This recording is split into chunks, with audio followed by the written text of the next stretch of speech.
नमस्कार, जय हिंद दोस्तों। हम धीरज सर फिर से आज आपको ज्ञान संगम चैनल पर स्वागत करते हैं। आइए आज उत्तर प्रदेश सिपाही के लिए बनने वाले कुछ महत्वपूर्ण प्रश्नों की इस सेशन में शुरुआत करते हैं। पहला प्रश्न है, हिंदी किस भाषा परिवार की भाषा है?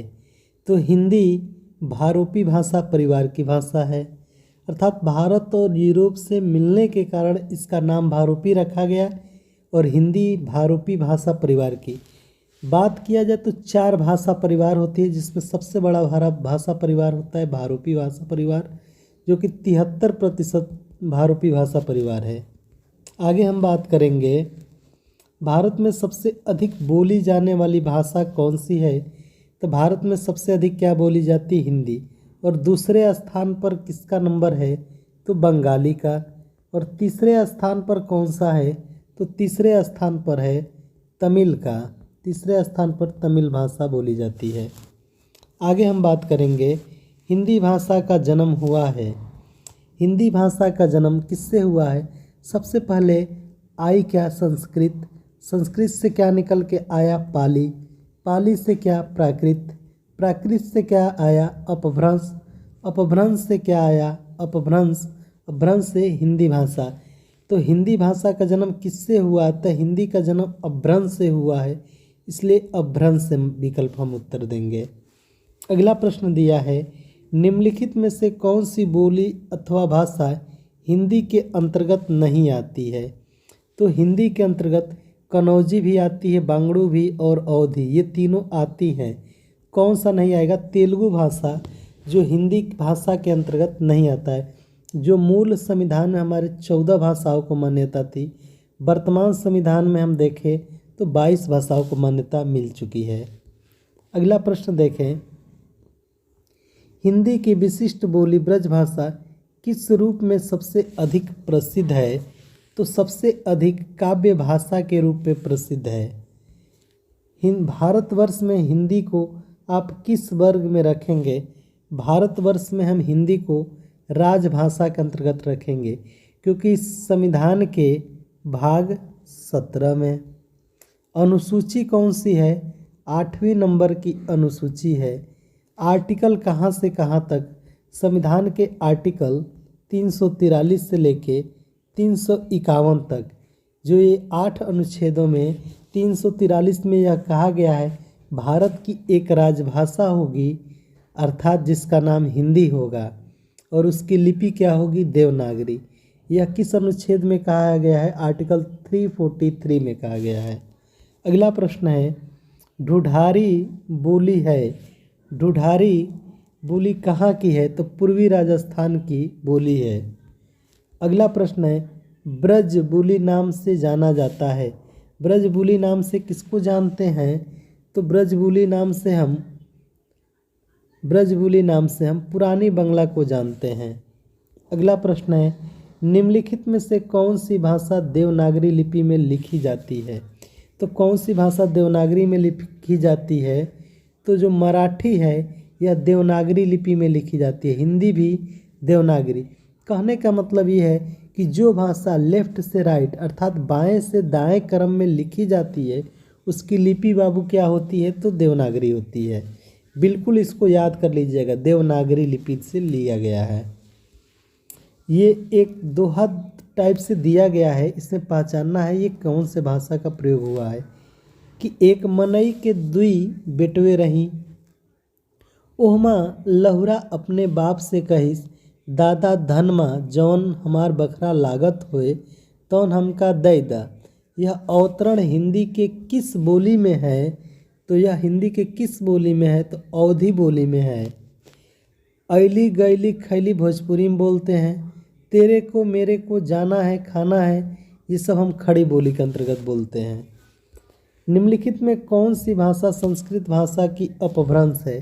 तो संस्कृत से निकली भाषा पूछ रहा है। संस्कृत की अपभ्रंश भाषा कहने का मतलब है कौन सा भाषा हो जाएगा? पाली भाषा हो जाएगा। संस्कृत से कौन सी भाषा निकली थी? पाली, अर्थात संस्कृत भाषा की अपभ्रंश क्या हो जाएगा? पाली हो जाएगा। अगला प्रश्न है, अधिकतर भारतीय भाषाओं का विकास किससे हुआ है? तो अधिकतर भारतीय भाषाओं का विकास हम देखते हैं कि ब्राह्मणी लिपि से हुआ है। ब्राह्मणी लिपि से अधिकतर भारतीय भाषाओं का विकास हुआ है। हिंदी भाषा किस लिपि में लिखी जाती है? तो हिंदी भाषा किस लिपि में लिखी जाती है? उत्तर दीजिए, देवनागरी लिपि में लिखी जाती है। वर्तमान हिंदी का प्रचलित रूप क्या है? जो वर्तमान में जो हिंदी बोली जा रही है उसकी प्रचलित रूप क्या है? खड़ी बोली। अगला प्रश्न है, हिंदी भाषा में बोलियों और वर्गीकरण के आधार पर छत्तीसगढ़ बोली किसके अंतर्गत आती है? तो पूर्वी हिंदी के 3 लड़के हुए। 3 लड़के मतलब ABC। अवधी किसके अंतर्गत आएगा? पूर्वी हिंदी के अंतर्गत। बघेली किसके अंतर्गत? पूर्वी हिंदी के अंतर्गत। छत्तीसगढ़ी किसके अंतर्गत आएगा? तो पूर्वी हिंदी के अंतर्गत आएगा।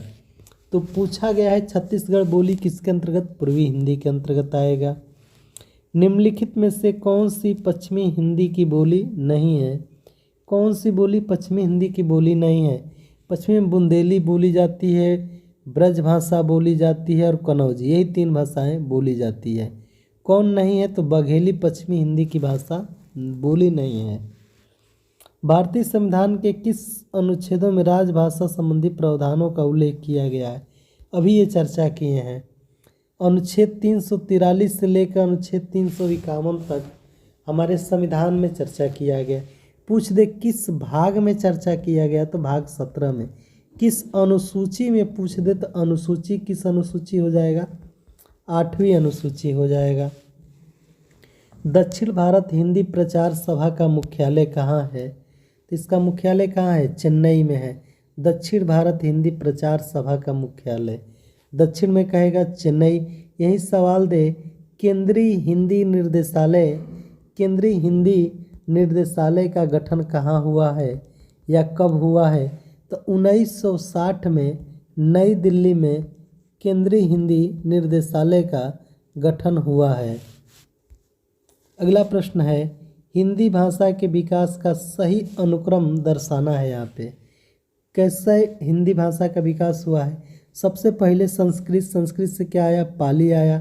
तो हमारे पास ये तीनों ऑप्शन छट गए। पाली लास्ट में नहीं आया, लास्ट में हिंदी आया, लेकिन पाली के बाद प्राकृत आया, प्राकृत के बाद अपभ्रंश, यानी option number A is right उत्तर हो जाएगा कि पाली प्राकृत अपभ्रंश होते हुए आज हिंदी का स्वरूप आया है। संविधान के अनुच्छेद 351 में किस विषय का वर्णन किया गया है? तो 351 में कहा गया है हिंदी के विकास के लिए क्या दिया गया है? निर्देश दिया गया है।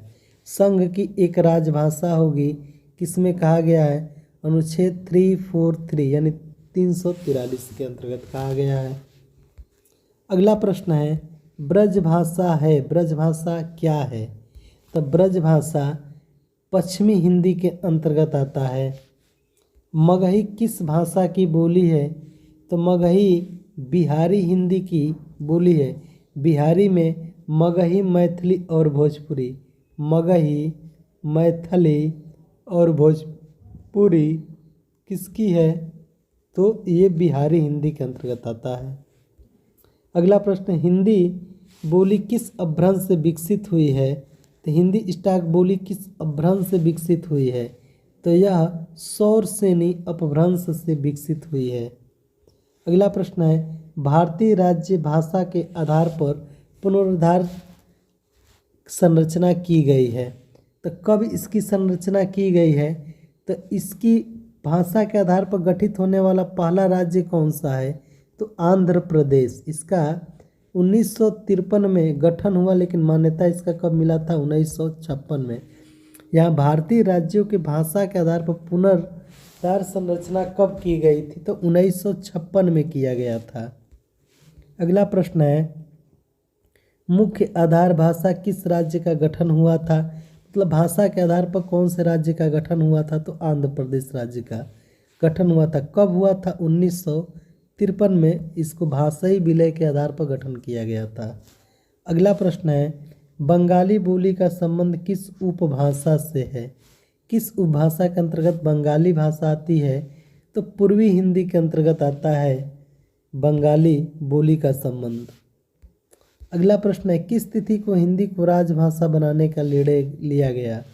तो संविधान में यह वर्णन किया गया कि 14 सितंबर 1949 के द्वारा हिंदी को राजभाषा बनाने का निर्णय लिया गया था। अगला प्रश्न है 1955 में ईस्वी में संगीत नहीं होगा। 1955 में हिंदी के प्रथम राजभाषा आयोग के गठन के अध्यक्ष कौन थे? तो बीजी खेर राजभाषा आयोग के अध्यक्ष बनाए गए थे। संविधान के 8वीं अनुसूची में शामिल भाषाओं की संख्या कितनी है? तो 8वीं अनुसूची में शामिल भाषाओं की संख्या कितनी है? तो वर्तमान में 22 है। मूल संविधान में कितना था? तो 14 था। पहले प्रारंभ के जो संविधान बनाए गए थे 14 भाषाओं का वर्णन किया गया था। एक भाषा जोड़ा गया सिंधी के नाम से 21वें संविधान संशोधन के द्वारा। फिर 3 अन्य भाषाएं जोड़ा गया नमक, नेपाली, मणिपुरी और कोंकणी 71वें संविधान के द्वारा। फिर 4 अन्य भाषाएं जोड़ी गई बोडो डोंगरी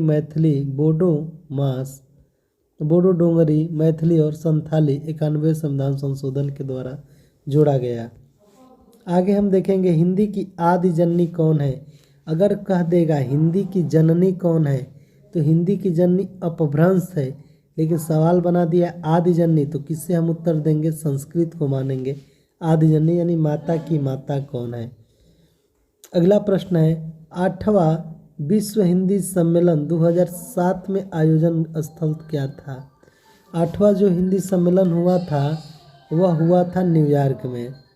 अभी हाल ही में देखा जाए तो पहला विश्व हिंदी सम्मेलन हुआ था 10 जनवरी 1975 को पहला हिंदी सम्मेलन हुआ था। इसीलिए प्रतिवर्ष 10 जनवरी 1975 को हम विश्व हिंदी दिवस मनाते हैं।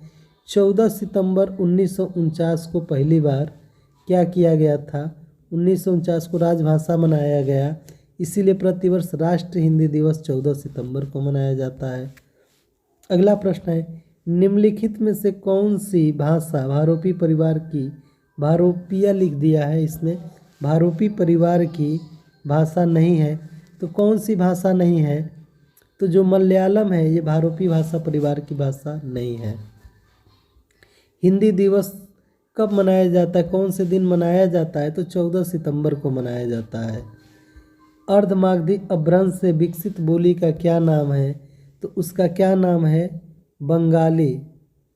यहाँ देना चाहिए बंगाली, बगली लिखा गया है, इसको आप सुधार कर लीजिएगा तो बंगाली हो जाएगा। अगला प्रश्न है कि देवनागरी लिपि का सही विकास क्रम है क्या होगा? तो देखिए लिपियों का जो विकास हुआ तो इसमें सही क्रम हो जाएगा। सबसे पहले ब्राह्मणी लिपि, फिर गुप्त लिपि, नागरी लिपि, फिर आया क्या? देवनागरी। देवनागरी लिपि का विकास भी कहिए तो ब्राह्मणी लिपि से हुआ है। आगे हम बात करेंगे अंग्रेजी की विशिष्ट बोली। अंग्रेजी शब्द किस रूप में सबसे अधिक प्रसिद्ध है? तो किस रूप में? अंग्रेजी एक काव्य भाषा के रूप में प्रसिद्ध है। अगला प्रश्न है भारत में हिंदी को आप किस वर्ग में रखेंगे या किस वर्ग में रखते हैं? किस वर्ग में रखेंगे? तो हम राजभाषा के वर्ग में उसे रखेंगे। फिर हम मिलेंगे अगले नेक्स्ट वीडियो में। तब तक के लिए जय हिंद साथियों। राष्ट्र हित में शिक्षा बाय धीरज सर।